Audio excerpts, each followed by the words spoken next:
Paz do Senhor, meus irmãos, nós queremos dar início à lição de número 9 da nossa escola bíblica dominical, que tem por tema o mistério da unidade revelado.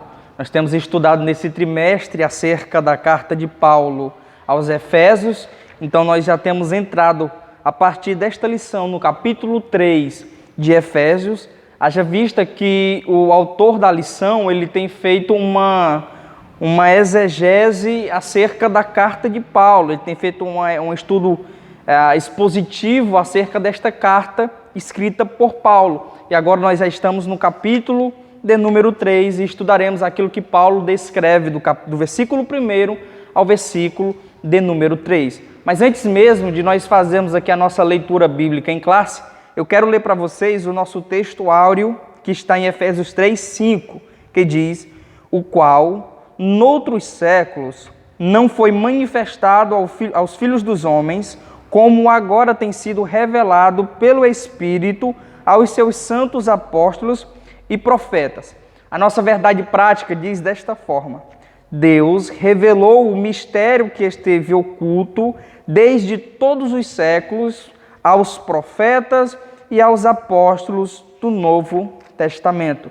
Agora sim, nós vamos para a nossa leitura bíblica em classe, que está em Efésios capítulo 3, versículo de número 1 ao versículo de número 13, que diz assim o texto sagrado. Você que está em casa, nos acompanha aí na sua Bíblia ou na sua revista.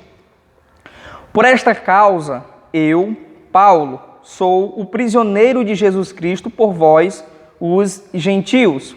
Se é que tendes ouvido a dispensação da graça de Deus, que para convosco me foi dada, como me foi este mistério manifestado pela revelação, como acima em pouco vos escrevi. Pelo que quando ledes, podeis perceber a minha compreensão do mistério de Cristo, o qual noutros séculos não foi manifestado aos filhos dos homens, como agora tem sido revelado pelo Espírito aos seus santos apóstolos e profetas. A saber, que os gentios são co-herdeiros e de um mesmo corpo e participantes da promessa em Cristo pelo Evangelho, do qual fui feito ministro e pelo dom da graça de Deus, que me foi dado segundo a operação do seu poder, a mim, o mínimo de todos os santos, me foi dada esta graça de anunciar entre os gentios, por meio do Evangelho, as riquezas incompreensíveis de Cristo e demonstrar a todos qual seja a dispensação do mistério que desde os séculos esteve oculto em Deus, que tudo criou, para que agora, pela Igreja, a multiforme sabedoria de Deus seja conhecida dos principados e potestades nos céus, segundo o eterno propósito que fez em Cristo Jesus, nosso Senhor, no qual temos ousadia e acesso com confiança pela nossa fé nele. Versículo 13, para encerrar nossa leitura. Portanto, vos peço que não desfaleçais nas minhas tribulações por vós, que são a vossa glória.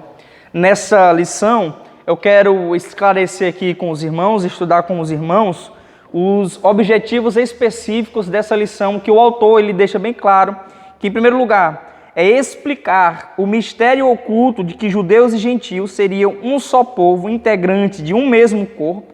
Segundo, expor como e quando Deus revelou o mistério aos apóstolos e aos profetas.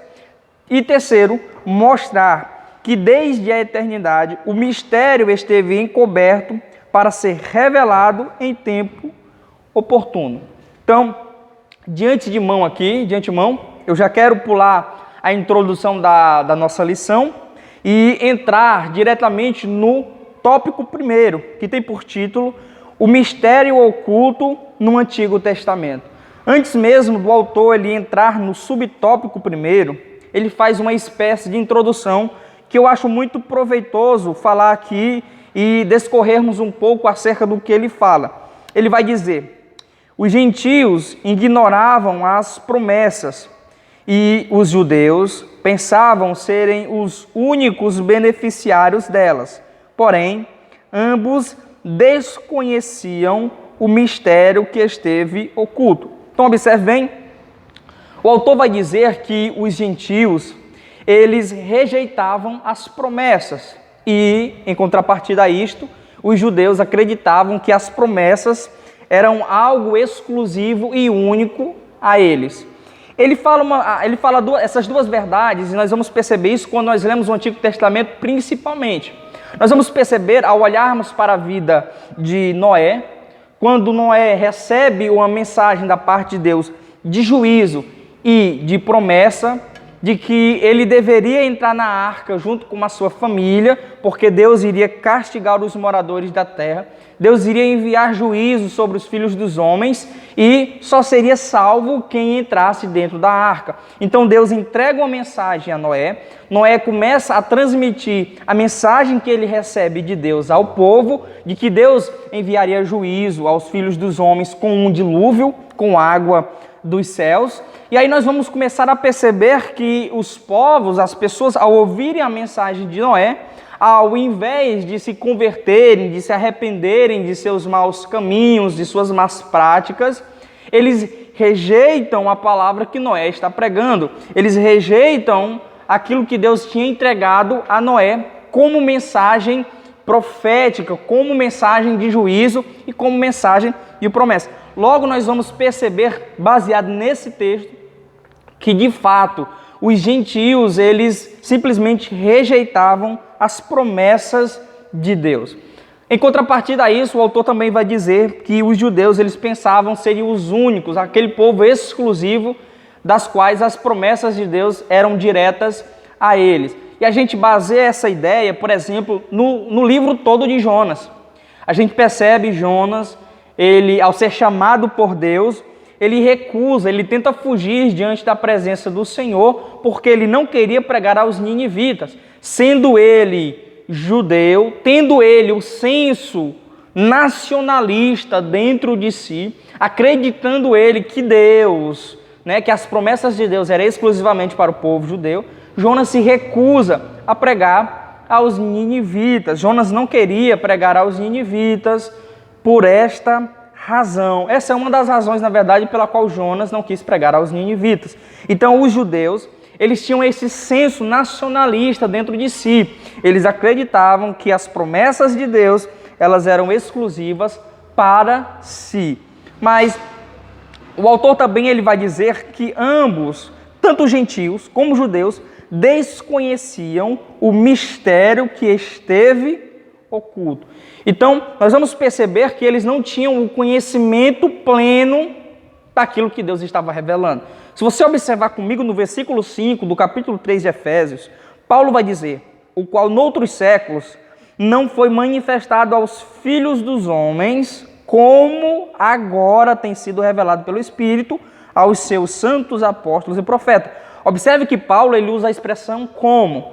Ele não está dizendo que no Antigo Testamento, aos que noutros séculos, a qual Paulo está se referindo ao povo do Antigo Testamento, não é que as coisas não fossem reveladas a ele, o mistério não tivesse revelado a eles. Na verdade, foi revelado de forma limitada. E a forma como nós recebemos, nós da Nova Aliança, recebemos essa manifestação, essa revelação de Deus, ela já é de uma forma mais abrangente, de uma forma mais ilimitada. Então, o entendimento é de que o povo da Nova Aliança tem o conhecimento da revelação de Deus, por meio de Cristo Jesus, de uma forma mais ilimitada, diferente do povo do Antigo Testamento. Eu acho até oportuno falar aqui acerca de um pensamento do Leonard Ravenhill. Ele chega a dizer no seu livro Sedentos por Avivamento, algo que me chamou muita atenção quando eu li. Ele chega a dizer que nós, da Nova Aliança, seremos julgados por Deus com um maior juízo do que os povos de Sodoma e Gomorra, exatamente por conta desse muito conhecimento da revelação de Cristo. Se nós formos em uma balança, quem tinha mais conhecimento da revelação de Cristo, se era Sodoma e Gomorra ou os povos da Nova Aliança, nós vamos perceber que nós temos muito mais conhecimento das revelações de Cristo. E aí, Ravenhill, ele chega a dizer que nós seremos julgados com muito mais juízo do que Sodoma e Gomorra, Porque quando Deus destrói Sodoma e Gomorra, eles não tinham um conhecimento prévio daquilo que Deus iria fazer. Então não houve profecia, não houve revelação de que eles deveriam se arrepender porque Deus iria destruí-los. Deus simplesmente destruiu Sodoma e Gomorra por conta do seu pecado. E aí ele faz um paralelo entre o povo de Sodoma e Gomorra aos povos do tempo atual. Hoje nós percebemos que temos a revelação escrita, nós temos a palavra de Deus, nós temos a Bíblia Sagrada. Então nós temos, irmãos, um conhecimento prévio da revelação de Deus. Nós sabemos que se pecarmos, nós iremos falecer espiritualmente, nós iremos morrer espiritualmente diante da presença de Deus, nós seremos castigados com juízo. Nós sabemos de tudo isso porque a palavra nos esclarece isso. Então nós temos um número muito maior de conhecimento da revelação de Deus do que Sodoma e Gomorra. E aí Rev. Hill vai dizer que nós seremos julgados com mais juízo do que Sodoma e Gomorra. Isso é muito interessante se notar. Então o autor está nos dando a ideia, junto com as palavras de Paulo, nós chegamos a essa conclusão de que o povo da nova aliança tem muito mais conhecimento da revelação de Deus do que o povo da antiga aliança. Também acho importante aqui falar algo acerca sobre a salvação, como se dava a salvação no Antigo Testamento em comparação ao Novo Testamento. Quebrar aqui uma crença de muitos cristãos que acreditam que o povo do Antigo Testamento eles eram salvos por meio de obras, ao cumprirem as leis mosaicas. E na verdade não é assim que funciona. Sempre foi e sempre será, a salvação sempre será dada por meio da fé. Então o povo do Antigo Testamento, eles eram salvos por meio da fé, bem como os do Novo Testamento, também somos salvos por meio da fé. O que nos diferencia entre o povo do Antigo Testamento é que eles eram salvos mediante a fé naquilo que viria a acontecer, ou seja, em algo futuro. Se você observar o Antigo Testamento, você vai começar a perceber que o Antigo Testamento é recheado de passagens que mostram simbolismos daquilo que viria a acontecer no Novo Testamento. O Antigo Testamento ele é recheado de analogias ao que viria a acontecer, de profecias messiânicas, revelando desde o princípio a morte de Cristo no madeiro. A gente vê, por exemplo, Isaías 53, uma das passagens mais conhecidas, Isaías profetizando acerca do servo sofredor, de que o Messias viria, de que Jesus viria, se encarnaria no nosso meio e morreria na cruz do Calvário. Então, o povo do Antigo Testamento, eles eram salvos por meio da fé naquilo que viria a acontecer. Nós, da Nova Aliança, somos salvos por meio da fé, mediante aquilo que já aconteceu. Então, e isso também prova que nós temos muito mais conhecimento das revelações de Deus.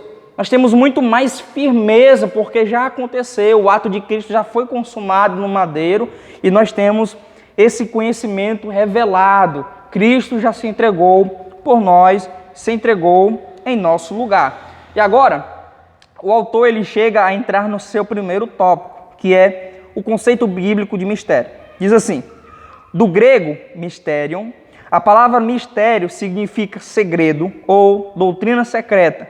Indica alguma verdade divina que esteve oculta e passou a ser conhecida. Não se refere a algo misterioso que somente alguns poucos iniciados possam compreender, como ensinam alguns adeptos do falso misticismo. Pelo contrário, no cristianismo, significa uma verdade que esteve encoberta e agora foi desvendada em benefício de todos. Então presta atenção. O autor está dizendo que essa palavra mistério, que é o termo que nós mais vamos estudar nessa lição, esse termo mistério, no cristianismo, ele significa uma verdade que esteve encoberta por um tempo e que agora foi desvendada em benefícios de todos. E a minha pergunta é: de que mistério de fato nós estamos falando? De que mistério nós estamos tratando aqui nesse assunto, nessa lição? Essa palavra mistério, em seu termo geral, em seu sentido geral, está falando sobre a Igreja de Cristo.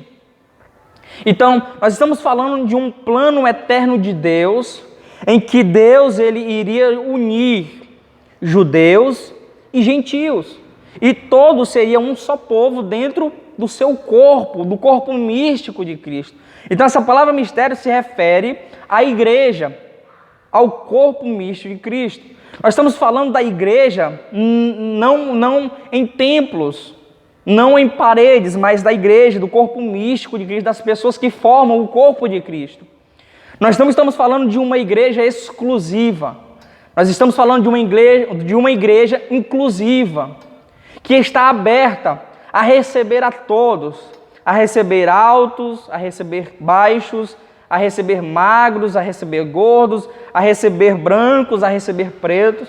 Uma igreja que recebe todos sem qualquer distinção racial, sem qualquer distinção cultural, sem qualquer distinção, seja lá do que for. Nós estamos falando da igreja de Cristo que está aberta a todos os adeptos, entendendo que, para fazer parte do corpo de Cristo, é necessário ser transformado pelo Evangelho. Então, se eu sou igreja, se eu sou o corpo de Cristo, logo eu fui transformado pelo Evangelho de Deus que me alcançou e me transformou. Nós estamos falando de um plano que desde o princípio da eternidade sempre existiu, onde Deus juntaria judeus e gentios, e ambos fariam parte de um só corpo, e ambos fariam parte de uma só família, de um só povo. A gente observa, e eu acho até importante citar esse texto aqui, em 2 Pedro, capítulo de número 2, 2 Pedro, capítulo de número 2, versículo de número 9. Perdão, 1 Pedro, capítulo 2, versículo de número 9. Pedro vai dizer, mas vós, ele está falando da igreja, sois a geração eleita. Então perceba que não é os judeus que são uma geração eleita. O sacerdócio real não é os judeus exclusivamente.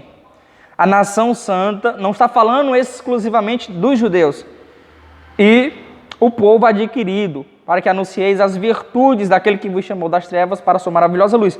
Então perceba que Pedro está falando da igreja, em termos comparativos a algumas práticas, a algumas verdades cridas pelos judeus. Os judeus acreditavam que era o povo eleito, que era o sacerdócio real de Deus, que era o povo santo, a nação santa. E Pedro está falando, referindo-se à igreja. Então a igreja de Cristo, ela é o que Pedro está dizendo: a geração eleita, sacerdócio real, a nação santa, povo adquirido. Então, nós vamos observar que desde a eternidade Deus já tinha seus planos e projetos. E aqui eu quero salientar e dizer que Deus, ele não foi pego de surpresa. Quando Adão e Eva pecaram no jardim, Deus não foi pego de surpresa. Deus já sabia que eles iriam pecar por meio da sua onisciência. E isso está descrito, na verdade, que Deus, ele concebeu ao homem o poder de escolha, o livre-arbítrio.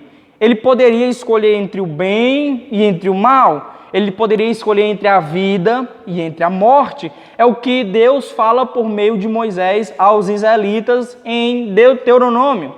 Nós vamos observar que Deus implanta dentro do homem o livre-arbítrio.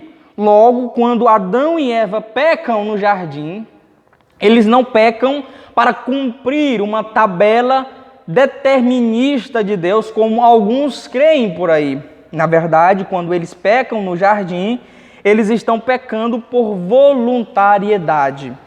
Existe algo interessante, eu trouxe até aqui o livro do Timothy Keller. Timothy Keller, ele vai falar algo interessante sobre a criação do homem, sobre a nossa criação. Ele vai dizer o seguinte: por que um Deus triuno que criaria o mundo? Se ele fosse um Deus unipessoal, você poderia dizer, bem, ele criou o mundo para que tivesse seres que o amassem e o adorassem, que lhe trouxessem alegria. Mas o Deus triuno já tinha tudo isso, e em si mesmo ele recebia amor de uma forma muito mais pura e poderosa do que os seres humanos poderiam lhe dar. Então, por que Deus iria nos criar? Há somente uma resposta. Ele deve ter nos criado não para receber alegria, mas para dar alegria. O que Timóteo Keller está dizendo aqui é que o propósito pela qual Deus ele cria o homem, o propósito pela qual Deus cria eu e cria você, é simplesmente para nos dar alegria. Eu entendo esse termo alegria dentro de um contexto de relacionamento com Deus. Então, quando estamos em um relacionamento com Deus, como corpo de Cristo, o benefício desse relacionamento é alegria. É por esta razão que o povo de Deus é o povo mais feliz sobre a face da terra. Pode não ter nada no bolso, pode não ter nada nas reservas da sua casa, sempre estamos felizes, porque Deus é que produz esta alegria dentro do nosso coração, mediante ao relacionamento que temos com Ele, por meio do corpo de Cristo, tá certo, irmãos? Então, eu estou explicando aqui sobre o mistério oculto de que judeus e gentios seriam um só povo integrante de um mesmo corpo. Segundo ponto é expor como e quando Deus revelou o mistério aos apóstolos e aos profetas. Se você observar no versículo 11 do capítulo 3 de Efésios, você vai ver Paulo dizendo: segundo o eterno propósito que fez em Jesus Cristo, nosso Senhor. Então, quando se deu esse processo de revelação, da revelação do mistério de Deus aos apóstolos e aos profetas? E a resposta é: desde a eternidade. Então, desde a eternidade, Deus já tinha o seu propósito eterno, tá certo, irmãos? E como se deu o processo dessa revelação, da revelação do mistério aos apóstolos e profetas? Nós vamos ver Paulo deixando bem claro que foi por meio do Espírito Santo. Então, a nova aliança, ela traz consigo esse processo de revelar o que era oculto.